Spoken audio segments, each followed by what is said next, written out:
Le grand rendez-vous européen avec Les Échos et CNews. Parlons justement de l'avenir de votre parti qui va se doter d'un nouveau président. En décembre, il y a une élection qui est prévue avec tous les adhérents. 10 décembre, 17 s'il y a un second tour. Christian Jacob, avez-vous décidé de soutenir l'un des candidats dans le cadre de cette élection? Et si oui, lequel?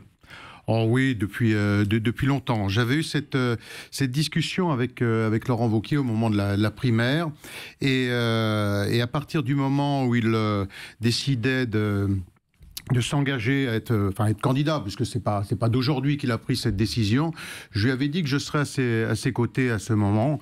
Je ne l'ai pas dit plus tôt parce qu'il y avait les élections sénatoriales qui étaient engagées. Je pensais qu'il fallait attendre ce temps. Voilà. Pourquoi avez-vous décidé de soutenir Laurent Wauquiez? Il a, à mon avis, à la fois l'expérience de gérer des collectivités, l'expérience du rassemblement.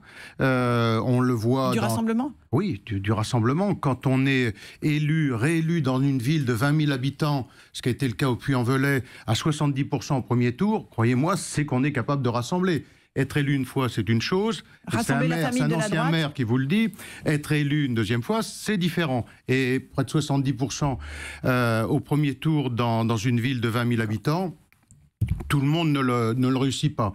Il le démontre aussi à la présidence de la région Rhône-Alpes-Auvergne, où il dirige cette région avec des élus MoDem, avec des élus UDI, avec des élus Les Républicains. Et j'ai plutôt le sentiment que cette région est bien gérée. Donc, quand rassembler la famille de la droite, c'est un peu différent, effectivement, que les Oui, mais ce qui compte, c'est en politique, c'est pas les déclarations des uns des autres, c'est la réalité du terrain. La réalité du terrain, c'est qu'il a cette capacité à rassembler quand il gère une collectivité. Le grand rendez-vous européen avec Les Échos et CNews.